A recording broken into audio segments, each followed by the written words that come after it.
سکھوں کی ایک تحریک تو آج کل چل رہی ہے. اس تحریک کی بدقسمتی ہے یہ کہ یہ ابتدا ہی سے وائلنٹ ہو گئی.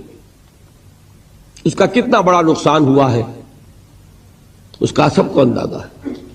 کہ ٹھیک ہے قوم ہے، اس میں جان ہے، وہ ابھی قربانیاں دے رہی ہے، لیکن یہ کہ جو کچھ جتنی قیمت وہ دے چکی ہے اس کے حوالے سے کامیابی جو ہے کہیں بھی آس پاس نہیں. انہی سکھوں کی ایک تحریک چلی تھی 30s میں، عجیب تحریک تھی وہ، آپ سنیں گے. اب ہماری یہ تاریخ ہے لیکن ہم واقف نہیں، شاید آپ کو ہنسی آئے. سکھوں کے گردواروں کے ساتھ جو زمینیں وقف تھیں ان پر قبضہ ہندوؤں کا تھا. چونکہ برطانوی حکومت نے سکھوں کو علیحدہ مذہب نہیں مانا تھا، لہذا گردواروں پر کنٹرول کس کا؟ عبادت گاہ کس کی؟ سکھوں کی. کنٹرول کس کا؟ ہندوؤں کا. تو ایک تحریک انہوں نے چلائی تھی، گردوارہ پربندھک کمیٹی، کچھ اس طرح کا نام تھا اس کا. اس کا مقصد کیا تھا کہ ہماری عبادت گاہوں کا کنٹرول ہمارے پاس ہونا چاہیے. اب بھی وہ کمیٹی ہے، وہی کمیٹی اب کنٹرول کرتی گردواروں کو. اب اس کے لیے ظاہر بات ہے کہ شیر کے منہ میں سے نوالا نکالنا آسان تو نہیں نا، تحریک چلانی پڑتی ہے. حقوق کوئی آسانی سے نہیں دیتا جب تک کہ آپ لینے کے قابل نہ ہو. انہیں تحریک چلانی پڑی. پولیس جیسے اب بھی ہے اس وقت بھی پیسے والے کے ساتھ تھی. پیسے والا کون تھا؟ بنیا. لہذا دفعہ 144. اب سکھوں کے جتھے نکلتے تھے 144 کو ڈیفائی کرنے کے لیے. ان جتھوں کا مجھے ایک صاحب نے آنکھوں دیکھا حال بتایا ہے، ابھی وہ زندہ ہے. 69 علامہ اقبال روڈ لاہور پر جو شخص جائے جا کے ویریفائی کر لے. حاجی عبد الواحد صاحب 1930 کے ایم اے ہیں انگلش کے. وہ فرماتے ہیں کہ میں نے اپنی آنکھوں سے دیکھا جتھا نکلتا تھا، لیکن سکھوں کے اس جتھے کو جو ڈیفائی کر رہا 144 کو، دفعہ 144 کی خلاف ورزی، انہیں حکم تھا ہاتھ باندھے رکھو. نتیجہ یہ نکلتا تھا، وہ کہتے میں نے آنکھوں سے دیکھا کہ سپاہی کی لاٹھی سر پر پڑی، سر پھٹ گیا، خالصہ نیچے گر گیا، لیکن ہاتھ بندھے رہے. نتیجہ یہ نکلا کہ کامیاب ہوئے، حکومت کو گھٹنے ٹیکنے پڑے، گردواروں کا کنٹرول انہوں نے حاصل کیا. یہ ہے اصل میں تو حیران ہو گیا جب انہوں نے مجھے واقعہ سنایا. ان کے ذہن میں نہیں تھا قرآن مجید میں سورہ نساء میں جو لفظ آیا کفو ایدیکم، اپنے ہاتھ بندھے رکھو. آپ اندازہ کیجئے کہ یہ ریفلیکس ایکشن ہے، غیر اختیاری طور پر اگر آپ کے سر پر کوئی وار آ رہا ہو تو ہاتھ ایک دم اٹھتا کہ ہاتھ اس کو روکے، لیکن انہیں حکم تھا کہ ہاتھ یہاں بندھے رہیں گے. جتھا نکل رہا 4 سے زیادہ آدمیوں کا جانا، بس یہی خلاف ورزی ہے. 50 کا جتھا نکلا، خلاف ورزی تو ہو گئی لیکن کوئی توڑ پھوڑ نہیں. توڑ پھوڑ تو دور رہا، تمہارے اوپر لاٹھی پڑے تب بھی ہاتھ نہ اٹھے. یہ وہ چیز تھی کہ جس نے انہیں کامیابی سے ہمکنار کیا، اور یہی ہمیں نظر آ رہا ہے. میں پھر کہہ رہا ہوں یہ تو بہت بعد کی چیزیں ہیں، یہ کہاں تاریخ میں اس سے پہلے اس کی کوئی مثال ہے؟ صرف 2 مثالیں ہیں. یا حضرت مسیح علیہ السلام کے 3 سال، انہوں نے فرمایا تھا کہ تمہارے دانے گال پر کوئی تھپڑ مارے تو بایاں بھی پیش کر دو. کوئی شخص نالش کر کے تمہارا چوغا لینا چاہے کرتا بھی دے دو. کوئی شخص تمہیں بیگار میں 1 کوس لے کے جانا چاہے تم 2 کوس اس کے ساتھ جاؤ.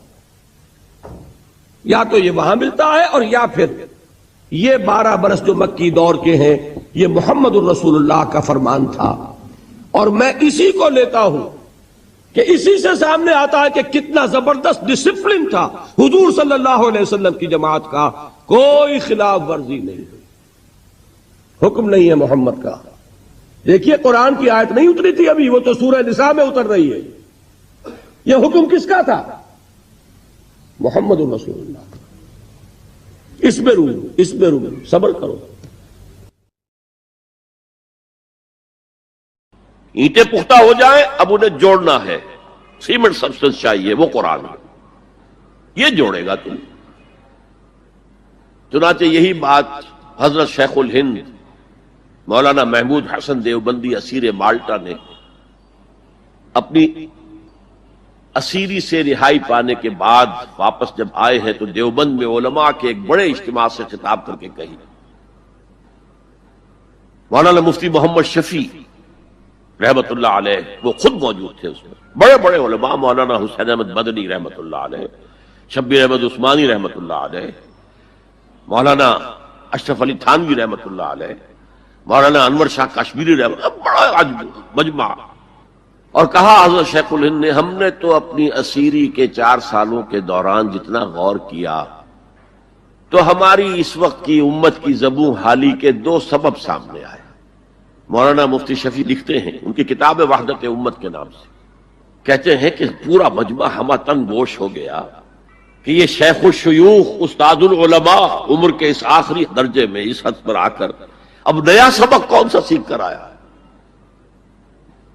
تاکہ ہمیں تو اس کے 2 سبب معلوم ہوئے، ایک ہمارا قرآن کو ترک کر دینا، لفظ نوٹ کیے ترک کر دینا، اور دوسرا ہمارے آپس کے اختلافات. چنانچہ میں تو یہی فیصلہ کر کے آیا ہوں کہ اب زندگی جتنی باقی ہے 2 ہی کاموں میں لگاؤں گا. ایک تو یہ کہ ناظرہ قرآن پڑھنے کے مکتب گلی گلی کھل جائیں اور عوامی درس قرآن کے ذریعے قرآن کے پیغام اور قرآن کے حکمت سے لوگوں کو روشناس کرایا جائے. عوامی درس قرآن کا لفظ استعمال کر رہا ہے شیخ الہند، جنہیں میں 14ویں صدی کا مجدد اعظم سمجھتا ہوں. اور نمبر 2 یہ کہ آپس کے اختلافات کو ہوا نہ دی جائے. یہ واقعہ کوٹ کر کے مفتی محمد شفیع صاحب لکھتے ہیں کہ حضرت شیخ نے جو 2 باتیں کہیں اصل میں وہ ایک ہی ہے. ہمارے باہمی اختلافات بھی تو اسی وجہ سے ہیں کہ ہم نے قرآن کو ترک کر دیا ہے. بتائیے شیخ الہند نے کیسے ترک کیا قرآن؟ مولانا مدنی نے کیسے ترک کر دیا قرآن؟ کیا مطلب اس ترک کرنے کا؟ حال تو یہ ہے کہ مولانا مدنی رحمت اللہ علیہ، حالانکہ وہ تو گرفتار نہیں ہوئے تھے، وہ تو والنٹریلی اپنے شیخ کی خدمت کے لیے گئے ہیں ساتھ، اور اس حد تک ان کی وفاداری اور ان کی خدمت گزاری کہ رمضان کا مہینہ آیا تو حضرت شیخ الہند نے حسرت کے ساتھ کہا زندگی میں یہ پہلا رمضان ہوگا کہ تراویح میں قرآن نہیں سن سکیں گے. اس لیے کہ نہ شیخ الہند حافظ تھے، نہ مولانا مدنی حافظ تھے، اور تیسرے ان کے ساتھ ایک اور تھے، ان کا میں نام بھول رہا ہوں، وہ سرحد کے پٹھانوں میں سے تھے. کوئی حافظ نہیں تھا. اب آپ غور کیجئے، استاد اور اپنے شیخ کی اس حسرت کو دور کرنے کے لیے مولانا مدنی روزانہ 1 پارہ حفظ کرتے تھے اور رات کو تراویح میں سناتے تھے، روزانہ 1 پارہ. اور یہ انہونی بات نہیں ہے. جب ساری زندگی قرآن ہی سے شغف رہا ہے تو وہ ہے تو صحیح ذہن میں، اب صرف ان کے لنکس ملانے ہیں آپس میں، اور کیا ہے. اصل میں قرآن کو ترک کرنے کا مطلب کیا ہے؟ وہ اصل میں ایک اور بہت بڑے عالم دین کی بات سنیے آپ.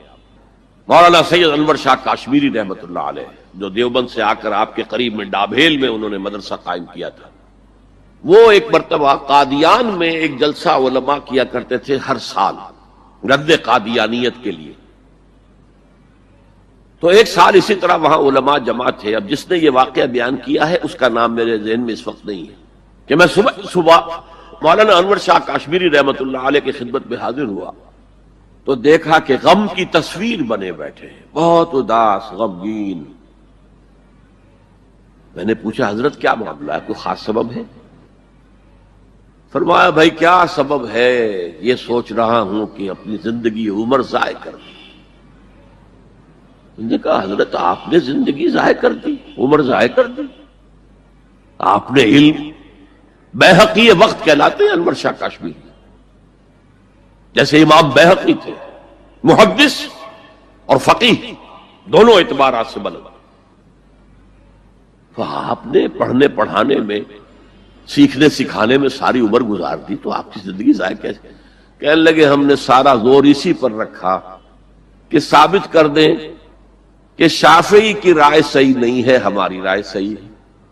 اسی کے لیے دلائل، اسی کے لیے بحثیں، اسی کے لیے لمبی چوڑی جو ہے ہمارے ہاں نشستیں منعقد ہوئی مدارس کے اندر، حالانکہ اللہ کے ہاں یہ ہم سے سوال نہیں ہوگا۔ گمراہیاں طرح طرح کی پھیل رہی ہیں اور ہم ان بحثوں میں لگے ہوئے، حالانکہ زیادہ سے زیادہ یہ کہا جا سکتا ہے کہ قول اصحابنا ثواب محتمل الخطا، اور جو قول دوسروں کا ہے وہ خطا ہے محتمل الثواب۔ زیادہ سے زیادہ یہ کہہ سکتے ہیں ہم کہ ہمارے جو اسلاف ہیں، ہمارے جو اساتذہ ہیں، ان کا قول صحیح ہے، اگرچہ اس کے خطا ہونے کا بھی امکان ہے۔ ہم یہ نہیں کہہ سکتے کہ اس کے غلط ہونے کا کوئی امکان ہی نہیں، معصوم تو وہ نہیں تھے۔ اور قولہم، ان کا جو ہمارے سامنے ہے مد مقابل ہے، اور وہ شافعی ہیں۔ اصل تو جو ٹکراؤ تھا وہ فقہ حنفی اور فقہ شافعی کے مابین ہے۔ ہم صرف یہ کہہ سکتے ہیں کہ ان کا یہ قول خطا ہے، غلطی ہے، اگرچہ احتمال موجود ہے کہ وہی صحیح ہو، اس کے سوا تو ہم کچھ نہیں کہہ سکتے۔ اور ہم نے اپنی ساری زندگی اس کام میں لگا دی، لیکن میں کہہ نہیں سکتا اس پر کتنے رنج اور صدمے کا اظہار کروں کہ مجدد وقت شیخ الہند رحمۃ اللہ علیہ اور بحقی وقت مولانا انور شاہ کاشمیری رحمۃ اللہ علیہ، ان کی ان باتوں کا کوئی اثر ان کے شاگردوں نے قبول نہیں کیا۔ وہی روش ہے، وہی فقہی بحثیں ہیں۔ جب میں نے پاکستان میں تحریک خلافت کا آغاز کیا، کچھ احادیث بیان کی، اچھے علماء نے کہا کہ ڈاکٹر صاحب ہم نے تو یہ حدیثیں پہلی مرتبہ آپ سے سنی۔ یہ حدیثیں جو ہیں یہ ہیں کتاب الملاحم میں، اشراط الساعہ، علامات القیامہ، کتاب الفتن، اور حدیث کے ان ابواب پر تو پہنچتے پہنچتے ہم ایگزاسٹ ہو چکے ہوتے ہیں، ہماری ساری بحثیں جو ہے وہ ختم اور وقت ختم ہو جاتا ہے ان فقہی بحثوں کے اندر، یہاں تک تو ہم پہنچتے ہی نہیں۔ بہرحال دوسرا نقطہ جیسا کہ میں نے عرض کیا، پہلا اینٹیں پکاؤ، مضبوط کرو، یا ایھا الذین آمنوا اتقوا اللہ حق تقاتہ ولا تموتن الا وانتم مسلمون، اور دوسرا ان کو جوڑنے کے لیے قرآن کو ایز اے سیمنٹ سبسٹنس استعمال کرو، واعتصموا بحبل اللہ جميعا ولا تفرقوا واذکروا نعمت اللہ علیکم اذ کنتم اعداء فالف بین قلوبکم فاصبحتم بنعمتہ اخوانا وکنتم علی شفا حفرۃ من النار، تم تو تباہی آگ کے گڑھے کے کنارے تک پہنچ گئے تھے، گرا چاہتے تھے، فانقذکم منہا، تو اللہ نے اس سے تمہیں نکالا ہے۔ کذالک یبین اللہ لکم آیاتہ لعلکم تہتدون، اسی طرح اللہ تعالیٰ تمہارے لیے اپنی آیات کی تبیین کر رہا ہے، وضاحت کر رہا ہے، تاکہ تم ہدایت حاصل کر سکو۔ وہابی کون لوگ ہیں؟ وہابی اور ایک عام مسلمان میں کیا فرق ہے؟ دیکھیے، وہابی کا لفظ بطور گالی استعمال کیا جاتا ہے، جیسے جماعت اسلامی کے لوگوں کو لوگ مودودیہ کہہ دیتے ہیں۔ تو اول تو یہ لفظ کسی شکل میں بھی زبان پہ نہیں لانا چاہیے، کبھی استعارتاً کسی شخص کو معین کر کے نہیں کہنا چاہیے کہ وہ وہابی ہے، یہ وہ یعنی توہین ہے جس سے کہ اللہ تعالیٰ نے روکا ہے۔ لیکن وہ کون لوگ ہیں جنہیں وہابی کہا جاتا ہے؟ نجد میں آج سے تقریباً 250 سال پہلے ایک شخصیت پیدا ہوئی، محمد ابن عبد الوہاب۔ انہوں نے دین کی خدمت کی، دین کی اصلاح کا کام کیا، جو بھی مسلمانوں میں غلط چیزیں رائج تھیں، مشرکانہ اعتقادات، بدعات، ان کا قلع قما کیا اور ایک تحریک شروع کی۔ اس کا پھر ان معاہدہ ہو گیا آل سعود کے ساتھ کہ آل سعود ایک ابھرتا ہوا قبیلہ تھا یہ، تو ان دونوں کا معاہدہ یہ ہو گیا کہ ہم مل جل کر کام کرتے ہیں، اگر حکومت کو ہم قائم کر لیں تو اس کی حکومت، اس کا انتظام جو ہے دنیاوی وہ آل سعود کے پاس رہے گا، اور اس کے دینی معاملات جو ہیں وہ آل شیخ کہلاتے ہیں، وہ اب شیخ محمد بن عبد الوہاب کے خاندان کے پاس۔ اس طرح یہ سعودی ڈائنیسٹی شروع ہوئی، پہلے نجد میں حکومت بنی، پھر انہوں نے حجاز کو بھی فتح کر دیا تو حرمین شریفین بھی انہی کے زیر انتظام آ گئے۔ تو یہ جو ایک سلسلہ چلا ہے، تو اب ان میں محمد ابن عبد الوہاب رحمۃ اللہ علیہ نے جہاں بہت اچھے کام کیے، وہاں ایک پہلو ایسا بھی تھا جس پہ اختلاف پیدا ہوا۔ انہوں نے تصوف پر بڑی شدید تنقیدیں کی، اور اس میں کچھ میں سمجھتا ہوں کہ جیسا ہوتا ہے کوئی جب بھی ریفارمر کھڑا ہوتا ہے، کوئی مصلح، تو جذبات میں آ کر بعض اوقات سخت باتیں بھی کہہ دیتا ہے، تو اس طرح کی کچھ باتیں بھی انہوں نے فرمائی ہیں. اس کا رد عمل ہندوستان میں خاص طور پر ہوا اور انگریز نے وہاں پر جو شہیدین کی تحریک تھی، شاہ اسماعیل شہید اور سید احمد بریلوی رحمۃ اللہ علیہ، ان کی جو تحریک تھی اس کو بدنام کرنے کے لیے یہ کہہ دیا کہ یہ انہی وہابیوں کے پیروکار ہیں. اور ہمارے ہاں بعض علماء نے پھر ان کی مخالفت اسی وجہ سے کی اور فتوے دیے ان کے خلاف. تو اب یہ لفظ جو ہمارے ہاں بریلوی مکتب فکر کہلاتا ہے، اس کی سب سے بڑے گالی ہے جو وہ دے دیتا ہے. وہ دیوبندیوں کو بھی وہابی کہہ دیں گے، وہ تو اب گالی دینے کی بات ہوئی نا. تو گالی دینی ہے تو دے دو جو چاہے. حالانکہ دیوبندی مکتب فکر کے علماء محمد ابن عبد الوہاب کی ہر بات کو نہیں مانتے، بلکہ وہ خود بھی تنقیدیں کرتے ہیں ان پر کہ ان معاملات میں انہوں نے حد اعتدال سے تجاوز کیا ہے. میں اس وقت فیصلہ نہیں کر رہا کون سی بات اور صحیح ہے یا نہیں ہے، میں صرف بات آپ کو بتا رہا ہوں کہ دیوبندی علماء کو بھی ان سے کچھ اختلافات ہیں. ہاں ہمارے ہاں جو اہل حدیث حضرات ہیں وہ ان کے خیال سے کلیتاً جو ہے وہ متفق ہیں. اب ہمارے ہاں کیا ہوتا ہے کہ جس کو بھی بدنام کرنا ہو عوام کی نگاہوں میں اسے کہہ دو وہابی ہے. اس کا ایک لطیفہ بھی بیان ہوتا ہے، جبکہ ہندو بھی تھے. اور ہمارے پاکستان میں کہتے ہیں کہ ایک جگہ پر کوئی بنیا تھا، وہ مولوی صاحب جو تھے وہ اس سے سودا لیتے رہتے تھے قرض پر.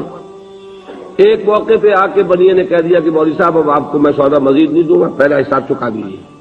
تو انہوں نے واضح میں کہہ دیا کہ فلاں شخص سے شنکر لال جب سودا نہ لو مسلمانوں وہ حوالوں کے ساتھ ہے، ٹیکسٹ کے ساتھ ہے. بائیکاٹ کر دیا تو وہابی کس بربادی ہے عرب کے لیے، اس شر سے جو بڑی بات استعمال ہو رہا ہے. اللہ تعالیٰ مجھے لیکن اب یہ بات تو پھر میرے اور آپ کے لیے ذرا دور کی ہو گئی.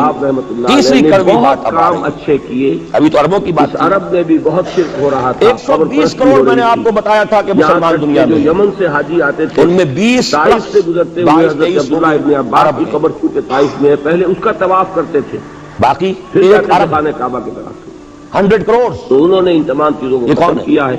اور ابھی تک تو انہی کے اثرات تھے اصل میں کہ جو سعودی عرب میں چل رہے ہیں. آخرین اب جو نئی نسل ابھر آئی ہے تو آل شیخ کا ان میں سے وہاں بہت کم ہو گیا ہے. بقیہ میں سے سب سے بڑی مجرم قوم میں اور آپ ہیں. انسانی تمدن کا اہم ترین اور ہندوستان کا بنیادی مسئلہ کیا ہے؟ تمدن کا. انڈونیشیا کا ایک ہے نہیں، انسانی زندگی کا مسئلہ. ایران کا نہیں، انسانی زندگی کا کا نہیں. سب سے بڑا پہلا مسئلہ وہی ہے کہ جو حیوانی زندگی کا بھی ہے، 20 کروڑ عرب اپنی مادی ضروریات اور پیٹ 10 کھانے کو پلس مانگتا ہے. 11 ہیں یا 12 کروڑ ہیں، کتنے بھی پہلے یہی ہے ہیں اس کا پاکستانی نمبر 2 مجرم. لیکن اس کے بعد جب دو انسان ملتے ہیں اور اس سے انہوں نے تمدن ملک شروع بنوایا ہوتا ہے. اسلام کے نام پر. اس کا سب سے بڑا مسئلہ ہے انسان لاکھوں کی انسانوں شہوت. جانے گئی. اللہ نے دو ہزار جن سے حکمتیں بنائی دی. ہیں، مرد ہیں عورت ہیں، کتنا اور بڑا ان دونوں کے تبادلہ درمیان ہوا. تعلق سے نسل آگے چلتی ہے. کتنی مسلمان عورتیں ہیں اب اس معاملے کو کیسے ہارنس کے قبضے کیا میں رہ جائے، گئی. کیسے منظم کیا کس جائے. نام پر ہمیں یہ اسلام جذبہ بہت پوٹنٹ ہے. جو فرائڈ نے کہا ہے، بس یوں سمجھیے کہ ذرا زیادہ مرچ مسالہ لگا دیا اسلام اور کے اصول حریت و اخوت و مساوات بہت ہی ہے. نمونہ پوٹنٹ ہے جذبہ ہے انسان کا. انسٹنکٹ جو ہے، سیکس کا انسٹنکٹ، وہ بہت مضبوط 50 برس بہت ہو قوی. چکے ہیں. لیکن جو شاید جتنی قوی ہو اتنا ہی اسے پھر دو جو حساب گھوڑا ہے. جتنا ایک ہے منظور ہو اتنا ہی اس شمسی، کو ایک ہے لگام دینا قمری. جو ہے وہ آسان قمری نہیں کے ہوتا. حساب اس سے کے لیے 50 برس ہو چکے، 9 مہینے زائد ہو چکے. اب اگر تو اس سیکس کو اوپن کر دیا جائے، شمسی حساب سے کھلا 50 سیکس، برس میں فری 9 سیکس، مہینے آج کم. کی لفظ استعمال بس اتنا ہی ہوتا ہے فرق ہے. فری سیکس، کیوس ہوتا. اگلے تمدن اگست میں میں ہو فساد جائے آ گا. جاتا. 50 اس کے لیے شادی کا کرسچین معاملہ ایرا سے کہ ایک عورت کا ایک 1997 مرد کے ساتھ 1947 سب کو اگست معلوم تک ہو. کتنے مہینے رہ گئے. یہ اس کی بیوی ہے، یہ اس کا اور شوہر قمری ہے. حساب سے جو گزشتہ تاکہ اس رمضان طریقے مبارک سے نسب کا معاملہ بھی اس کے چلے اور 27 خاندانی ادارہ عمل ہو وجود چکے میں ہیں. آئے. آگے 9 ورنہ تو خاندانی ادارہ میں ہم کیسے بالکل وجود بیچ میں میں بیٹھے آئے گا؟ ہیں. فری سیکس میں تو اسلام کا خاندانی ادارہ وجود میں آ ہی نہیں سکتا. پاکستان شادی کا پر نکاح کی کا یہ ایمانداری رشتہ سے جو دیکھیے ہے کس چیز میں اللہ اضافہ تعالیٰ نے ہوا. اختیار کیا اور یہ انسانوں کو بدماشی، سکھایا. عیاشی، جھوٹ اور آج کی دنیا میں تو جو یہ مرد و عورت کی مساوات کا سلسلہ ہے، یہ شیطان کا سب سے بڑا فلسفہ بد امنی اور معاشرے میں فساد اور گندگی پیدا کرنے کا اس کا سب سے بڑا ہتھیار ہے. بڑے سے بڑے جرائم. اور اب جو کچھ وہی صحیح اقدار ہماری ایشیا کے ممالک جو ہیں، زیادہ تر مسلمان ممالک ہیں، اصول ان میں حریت و خاندانی اخوت و نظام کی جو مساوات کا بچی کھچی شکل رہ گئی ہے، ساری معیشت اس کو برباد کرنے کے لیے یہ قاہرہ کانفرنس اور بیجنگ کانفرنس، اس ایشیا کا گھیراؤ دونوں طرف سے، مشرق سے مغرب سے، کہ عورت کو آزاد کرو، عورت کو اٹھاؤ، ایمانسیپیشن کے نام پر، آزادی کے نام پر، اور مردوں عورت کی مساوات کے نام پر، تاکہ خاندانی نظام ٹوٹ کر رہ جائے، جیسے کہ ان کی مذاکرہ دیکھنے کا مجھے موقع خاندانی نظام میں یہ کلنٹن صاحب نے کہا تھا اپنے سال 9 کے میسج میں کہ قریب ہماری قوم امریکن نیشن بہت جلد اور واقعتاً بچائے گا. کیوں بچائے گا؟ آپ کے لیے نہیں بچائے گا.